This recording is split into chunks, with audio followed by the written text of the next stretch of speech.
Hello दोस्तों, नमस्कार, राम राम आप सभी को। आइए स्टार्ट करते हैं 12 अक्टूबर का एडिटोरियल। टाइटल है स्प्रिंग क्लीनिंग। देखिए, स्प्रिंग क्लीनिंग का मतलब होता है थरो क्लीनिंग, पूरी सफाई। ठीक है, तो जो जो प्रॉब्लम्स हैं उन सबको दूर करना, ये कहलाएगा स्प्रिंग क्लीनिंग। तो इसको आप कहेंगे थरो क्लीनिंग। स्प्रिंग क्लीनिंग का मतलब क्या है? थरो क्लीनिंग मतलब पूरी सफाई। ठीक है, किस बात को लेकर लिखा गया है? GST regime reform. रिफॉर्म तो होता सुधार, रिजिम जो दे रखा है, रिजिम का मतलब होता है सिस्टम, गवर्नमेंट। तो जो जीएसटी सिस्टम है, जीएसटी वाला तंत्र है, उसमें सुधार के बारे में एडिटोरियल लिखा गया है। तो ये स्प्रिंग क्लीनिंग है, पूरा सुधार मान लीजिए, पूरी तरीके से अमूलचूल परिवर्तन मान लीजिए। तो ये है जीएसटी रिजिम के रिफॉर्म के बारे में editorial. Fixing grey areas. Grey areas उन क्षेत्रों को बोलते हैं जिनमें बहुत कन्फ्यूज़न है, वो स्थितियां जो स्पष्ट नहीं हैं, जिसमें कोई व्यक्ति को पता ही नहीं लगता है कि इस प्रॉब्लम से डील कैसे करें, उसे बोलते हैं हम क्या? Grey areas. तो ग्रे एरियाज का मोटा मोटी मतलब ये समझो, ऐसा क्षेत्र या ऐसी स्थिति जिसमें हमें ये नहीं पता कि इससे कैसे निपटा जाए, how to deal with that type of situation, वो कहलाता है क्या? Grey areas. तो कह रहा है fixing grey areas is good.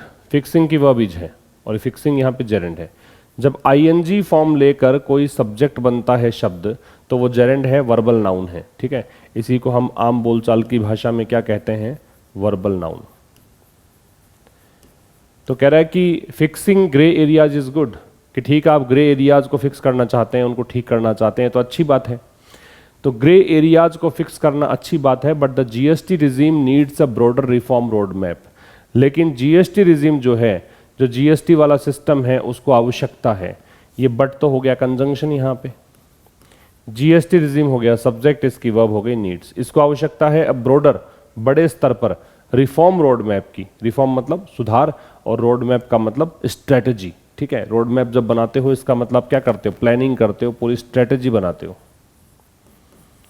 तो इसका मतलब ये हुआ कि ग्रे एरियाज को फिक्स करना चाहते हैं आप, उन सिचुएशंस को, उन स्थितियों को सही करना चाहते हैं जिसमें हम अनसर्टेनिटी बनी हुई है, अनिश्चितता बनी हुई है।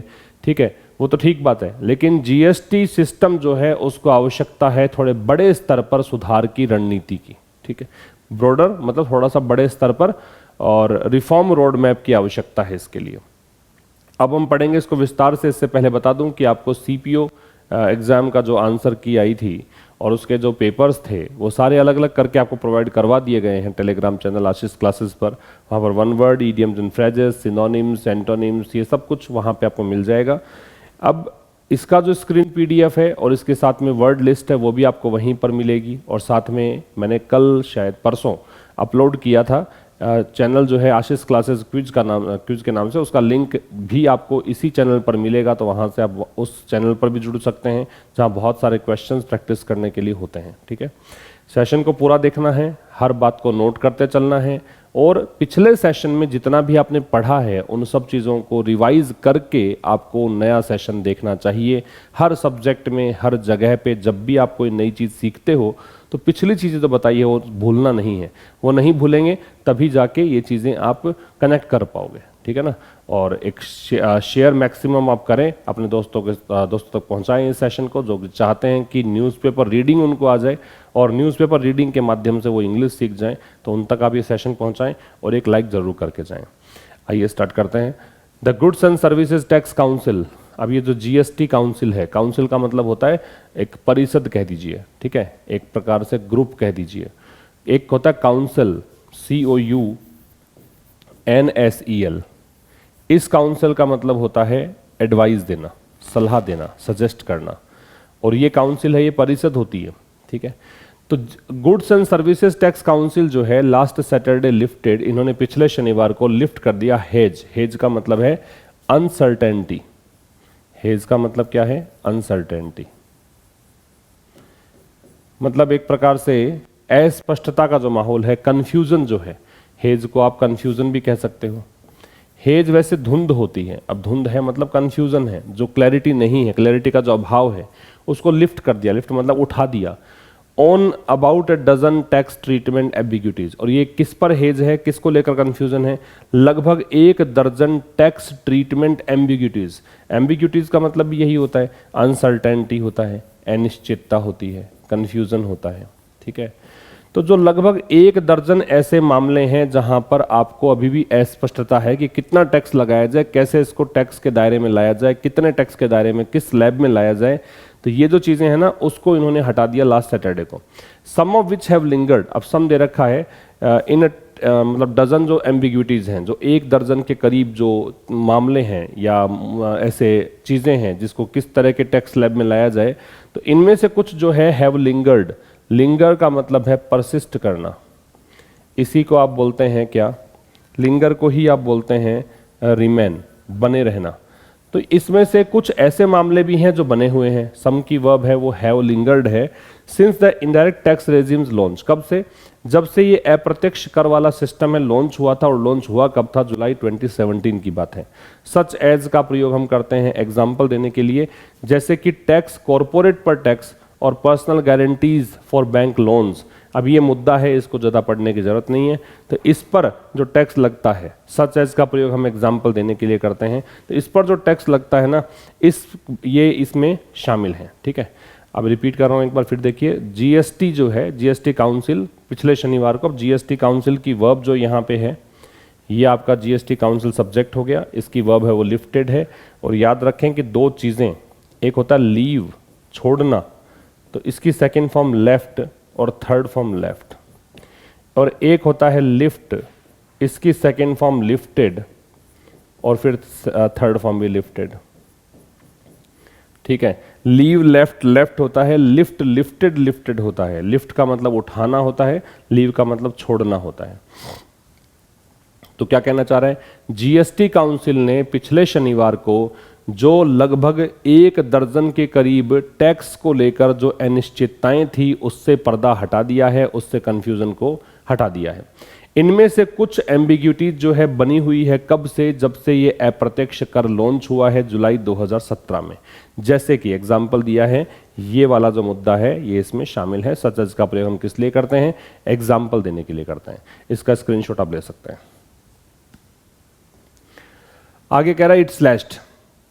अब ये जीएसटी रिजिम के लिए इट आ रहा है, प्रोनाउन आ गया, नाउन के स्थान पे आ रहा है। स्लैश का मतलब है रिड्यूस, स्लैश का मतलब क्या है? रिड्यूस, या फिर आप इसे क्या कहोगे? डिक्रीज, कटौती करना होता है। रिड्यूस कह सकते हो या डिक्रीज कह सकते हो। तो इसने क्या कर दिया? इसने कम कर दिया, कटौती कर दी, किसमें? जीएसटी में। किस पर? मोलासिज।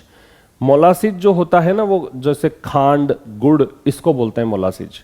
जैसे आप गन्ने से जब चीनी बनाने की प्रक्रिया होती है तो एक गाढ़ा द्रव उसमें निकलता है, एक थिक लिक्विड एक अलग प्रकार से एक सब प्रोडक्ट के रूप में निकलता है, उसको मोलासिज बोलते हैं। तो इसने जीएसटी मोलासिज पर, पहले जीएसटी कितना था? 28%, अब कितना कर दिया? 5%। ये इन्होंने चेंज किया विद अ व्यू टू। अब इसका कारण क्या है? विद अ व्यू टू का मतलब होता है, विद अ व्यू टू का मतलब होता है इस दृष्टिकोण से। दृष्टिकोण क्या था? Lower cattle feed cost. अब एक बात याद रखो, विद अ व्यू टू के साथ में आईएनजी लगना चाहिए। ये यहाँ पे ग्रामर के दृष्टिकोण से और आपके एग्जाम के पॉइंट ऑफ व्यू से गलत कंसीडर किया जाएगा। इसकी जगह होना चाहिए था lowering. With a view to के बाद में जब भी कोई वर्ब आप लगाते हो तो उसको आईएनजी फॉर्म में आपको लिखना चाहिए, ठीक है। अब इसका कारण ये था कि कैटल फीड जो कॉस्ट है, मतलब पशुओं के भोजन देने की जो कॉस्ट है, फीड मतलब होता है पशुओं का जो भोजन है, उसकी जो कॉस्ट है उसको कम करना एक कारण था। इस कारण से ये चाह रहे थे कि टैक्स कम कर देंगे तो उसका कीमत कम लगेगी। दूसरा, ease up cash flows for sugar mills. साथ में जो शुगर मिल्स हैं, शुगर जो चीनी बनाने के कारखाने हैं, उनके लिए कैश फ्लो को आसान करना, नकदी का प्रवाह आसान करना, ये भी था। सो दे में पे फार्मर्स ड्यूज फास्टर। और किस लिए आसान करना चाहते हैं? ताकि ये जो मिल्स हैं, शुगर मिल्स हैं, वो क्या कर सकें? वो कर सकें किसानों का जो ड्यूज है, किसानों का जो बकाया है, उसको और थोड़ा सा तेज गति से पे कर सकें, उस बकाया को जल्दी से चुका सकें, इसलिए, ठीक है। तो फिर समझिए, इट की वर्ब तो स्लैश्ड है, इसने कटौती करी जीएसटी पर, जीएसटी में, और जीएसटी किस पर लग रहा था? इस पर, मोलासिस पर। और कितने से कितना प्रतिशत, पहले 28% लग रहा था, अब कर दिया 5%। कारण क्या था? कारण था कि चाहते थे कि कैटल फीड कॉस्ट जो है वो थोड़ी सी कम हो जाए और साथ में जो कैश फ्लोज है वो भी थोड़ा सा आसान बन जाए। ठीक है, अच्छा याद रखिए यहाँ चूंकि एंड लग रहा है और एंड के पहले मैं कह रहा हूँ लोवरिंग आएगा, तो फिर इसको भी आप ईजिंग कर दीजिए।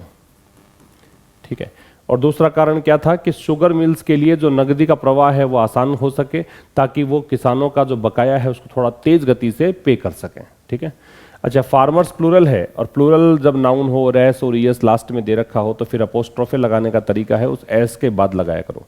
ठीक है, अगर कोई प्लूरल नाउन है जिसके लास्ट में एस और ईएस है तो अपोस्ट्रोफे का प्रयोग कहाँ करना है? उस एस और ईएस के बाद में करना है। रेट ट्वीक्स, ट्वीक्स का मतलब होता है ऑल्टरेशन या एडजस्टमेंट, मतलब बदलाव, चेंज भी कह सकते हो, एडजस्टमेंट भी कह सकते हो। तो रेट में जो बदलाव हुआ है, और spring cleaning clarifications, spring cleaning का मतलब थरो जो क्लीनिंग है, क्लैरिफिकेशन मतलब स्पष्टताएं, अपार्ट मतलब इसको एक तरफ रख दो। तो दरों में जो बदलाव हुआ है उसको एक तरफ छोड़ दीजिए, स्प्रिंग क्लीनिंग का जो क्लैरिफिकेशन है उसको अलग छोड़ दीजिए, है ना, आप पूरा बदलाव करना चाहते हैं उसको एक तरफ छोड़ दीजिए। One of the significant outcomes, इनके अलावा जो सबसे महत्वपूर्ण परिणाम हुआ, आउटकम्स का मतलब होता है रिजल्ट, और वन ऑफ द लगता है तो नाउन आती है प्लूरल, तो यहाँ पे देखिए नाउन प्लूरल है और ये नाउन है तो ये सिग्निफिकेंट एडजेक्टिव है। सिग्निफिकेंट का मतलब होता है इंपॉर्टेंट, इसको वाइटल भी कह सकते हैं और इसको आप इंपॉर्टेंट भी कह सकते हैं, ये इसका मतलब है। ठीक है, तो कह रहा है कि इन सबसे महत्वपूर्ण परिणामों से एक ये था कि was the decision not to exercise the council's power, वो था एक डिसीजन। क्या डिसीजन? कि हम काउंसिल के पावर को एक्सरसाइज नहीं करेंगे, मतलब इस जीएसटी काउंसिल की जो एक पावर है उसका उपयोग नहीं करेंगे। इस एक्सरसाइज का मतलब है यूज करना, और पावर क्या है? To tax extra neutral alcohol, कि हम एक्स्ट्रा न्यूट्रल एल्कोहल ईएनए पर टैक्स लगाएंगे, यूज्ड फॉर एल्कोहलिक लिकर, और वो किसके लिए इस्तेमाल होता है ईएनए का? एल्कोहलिक लिकर के लिए, एल्कोहल शराब बनाने के लिए। ठीक है, रिपीट कर रहा हूं, रेट ट्विक्स और स्प्रिंग क्लीनिंग क्लैरिफिकेशंस को अगर आप अलग छोड़ दें तो सबसे महत्वपूर्ण परिणामों से एक परिणाम ये था, वन की वह वॉज है, वो था एक डिसीजन। और डिसीजन क्या था? Not to. याद रखिए टू नोट नहीं लगाना है, नोट टू ही लगाना है। टू नोट नहीं होता है, नोट टू होता है। इसमें से एक ये डिसीजन था कि काउंसिल की जो पावर है, पावर क्या है इसकी? कि टैक्स लगाया जाए किस पर? ईएनए पर, है ना, उसका हम उपयोग नहीं करेंगे। और ये ईएनए का इस्तेमाल किस लिए होता है? एल्कोहल लिकर के लिए। लिकर की स्पेलिंग इंपॉर्टेंट हो सकती है, किसी परीक्षा में पूछ सकते हैं, याद रखिएगा LIQUOR, राइट। आगे देखते हैं, इसका स्क्रीनशॉट ले लीजिए। आगे कह रहा है with alcohol for human consumption still outside the GST net. अब इस चीज को देखो कि ह्यूमन कंजम्पशन के लिए जो अल्कोहल आती है, मानव उपभोग के लिए जो शराब बनती है, वो अभी भी जीएसटी के दायरे से बाहर है। इस नेट का मतलब जाल नहीं है, जीएसटी का दायरा है, एक रेंज है कह सकते हो, एम्बिट कह सकते हो। तो अल्कोहल जो ह्यूमन कंजम्पशन के लिए आती है, शराब जो इंसान उपभोग करता है, वो शराब अभी भी जीएसटी के दायरे से बाहर है। स्टिल है वो एडवर्ब है, इसका मतलब होता है इवन नाउ, अभी भी ये जीएसटी के दायरे से बाहर है। The indirect tax levy on ENA, देखो टैक्स लेवी का मतलब वो अमाउंट जो टैक्स के रूप में लिया जाता है। तो जो अप्रत्यक्ष टैक्स लेवी है ईएनए पर और हाई स्ट्रेंथ पोर्टेबल अल्कोहल पर, हाई स्ट्रेंथ मतलब एक उच्च क्षमता वाली, पोर्टेबल का मतलब होता है fit to be drunk, fit to drink कह सकते हो, पीने योग्य। एक होता है एडिबल, वो होता है खाने योग्य, ये है पीने योग्य। ठीक है, इसको आप फिट टू बी ड्रंक कर दो, ये एक कई बार वन वर्ड पूछ लेते हैं आपसे। फिट टू बी ईटन हो तो एडिबल है, और फिट टू बी ड्रंक हो तो वो पोर्टेबल है। ठीक है, तो क्या कहना चाहता है कि जो इनडायरेक्ट टैक्स लेवी है, जो अप्रत्यक्ष टैक्स का अमाउंट है ईएनए पर या फिर हाई स्ट्रेंथ पोर्टेबल अल्कोहल पर, उच्च क्षमता वाली पीने योग्य अल्कोहल पर। अब आगे हाइफन लगाया है, इस साइन को हाइफन बोलते हैं। अ की इंग्रेडिएंट, इंग्रेडिएंट मतलब जिससे मिलकर वो बना है, की का मतलब है इंपॉर्टेंट, जो एक महत्वपूर्ण घटक है। Could not be set of against state levies, वो नहीं रखा जा सका स्टेट लेवीज के तुलना में। स्टेट लेवी मतलब राज्य जो कर लगाते हैं। सेट ऑफ अगेंस्ट, इसका मतलब है कंपनसेट, मतलब भरपाई करना। वैसे सेट ऑफ का मतलब ये भी होता है कि शुरू कर दें, कोई जर्नी शुरू करना, कोई कार्य शुरू करना, लेकिन यहाँ पे इसका मतलब है कंपनसेट करना, भरपाई करना on the final product. Repeat कर रहा हूँ, could not be set of, ये किसके लिए आ रहा है फिर समझना एक बार। जो इनडायरेक्ट टैक्स लेवी है, जो अप्रत्यक्ष कर का अमाउंट है, उसको सेट ऑफ नहीं किया जा सका किसके अगेंस्ट, स्टेट लेवीज के अगेंस्ट। कहने का मतलब जो राज्य कर लगाता है जितना फाइनल प्रोडक्ट पर, उसके एवज में या उसके भरपाई करने के लिए आप ये जो इनडायरेक्ट टैक्स लगा रहे हो, इसको ऐसा नहीं किया जा सका। ठीक है, राज्य जो कि अल्कोहल पर, फाइनल प्रोडक्ट जो होता है अल्कोहल, उस पर, जो अंतिम उत्पाद है अल्कोहल, उस पर स्टेट लेवीज लगती है, राज्य के द्वारा कर लगाया जाता है। अब उसके अगेंस्ट, उसकी तुलना में, एक्चुअल में ये जीएसटी का कॉन्सेप्ट ही क्या था कि राज्य जो कर लगाता है उन सभी अलग अलग करों को हटा दिया जाए और केंद्र सरकार एक ही जीएसटी कर लगाए, और राज्य सरकार को वादा किया था कि आपका जो भी यहाँ पे नुकसान होगा उसको हम कंपनसेट करेंगे, उसकी भरपाई करेंगे। यही था जीएसटी का कॉन्सेप्ट। लेकिन अल्कोहल पर ये प्रोग्राम जो है फिट नहीं बैठता है, ये अभी स्कीम जो है वो लागू नहीं होती है, अल्कोहल को अभी भी जीएसटी के दायरे से बाहर रखा गया है, ये मतलब है। Industry had been seeking for clarity on this vexed issue for years. Vexed issue का मतलब होता है कंट्रोवर्शियल, विवादास्पद। आप इसे कंट्रोवर्शियल भी कह सकते हैं, आप इसे कॉन्टेस्टेड भी कह सकते हैं, विवादास्पद। अब क्या है कि जो इंडस्ट्री है, मतलब ये जो जीएसटी का पूरा सिस्टम है, या फिर कहें कि टैक्स लगाने वाली इंडस्ट्री है, ये सीक मतलब चाहना, कोशिश करना, तलाशना, ट्राई करना भी कह सकते हो, विश करना भी कह सकते हो, है ना। चाहना, कोशिश करना, तलाशना, लुक फॉर भी कह सकते हो। ये सब मतलब होते हैं सीक के। और सीक की सेकेंड फॉर्म और थर्ड फॉर्म भी लिख लो। सीक फर्स्ट फॉर्म होती है, फिर इसकी सेकेंड फॉर्म बनती है सॉट, और फिर थर्ड फॉर्म भी इसकी क्या बनती है, सॉट।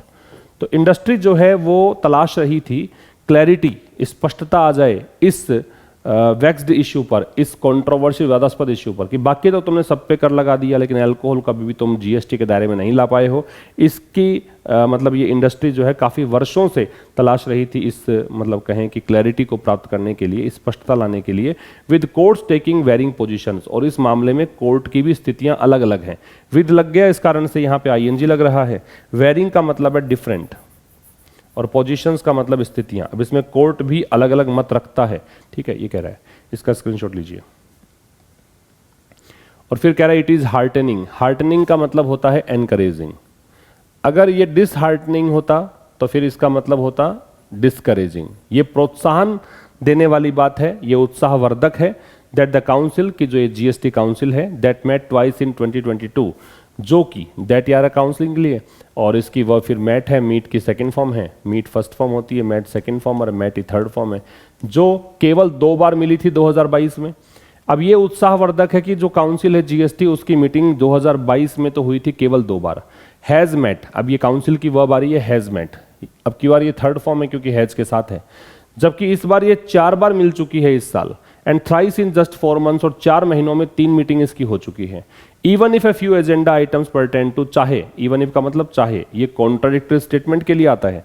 मतलब इतना ये मीटिंग इनकी हो रही है, हालांकि ये मान लो आप कि बहुत कम एजेंडा आइटम्स जो है परटेन टू, परटेन टू का मतलब होता है कंसर्न या रिलेटेड, संबंधित को बोलते हैं, ठीक है।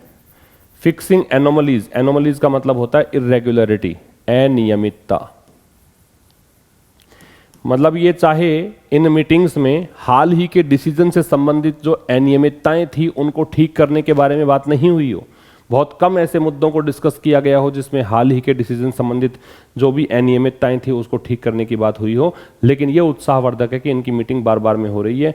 ये मीटिंग पिछले बार तो 2022 में 2 बार ही हुई, जबकि इस बार 4 बार, और 4 बार में से भी 3 बार 4 महीनों में ही हो चुकी है। तो ये उत्साहवर्धक चीज़ है, ठीक है। चाहे केवल कुछ ही एजेंडा आइटम्स, एजेंडा का मतलब होता है जो भी आप एक लिस्ट बनाते हो कि इन मुद्दों पर डिस्कस किया जाना है तो उसको एजेंडा बोलते हैं। तो चाहे बहुत ही कम एजेंडा आइटम्स जो संबंधित है किससे, एनोमलीज को फिक्स करने से, और एनोमलीज कौन सी हैं, रिसेंट डिसीजंस की, हाल ही का जो निर्णय है उसकी, तो उसको ठीक करने से संबंधित बातें जो हैं बहुत कम हुई हो, लेकिन फिर भी इनकी मीटिंग हो रही है, तो ये उत्साहवर्धक है। तो अब बात करेंगे, कल एक नए सेशन के साथ शुरुआत करेंगे। तब तक के लिए नमस्कार, थैंक यू वेरी मच।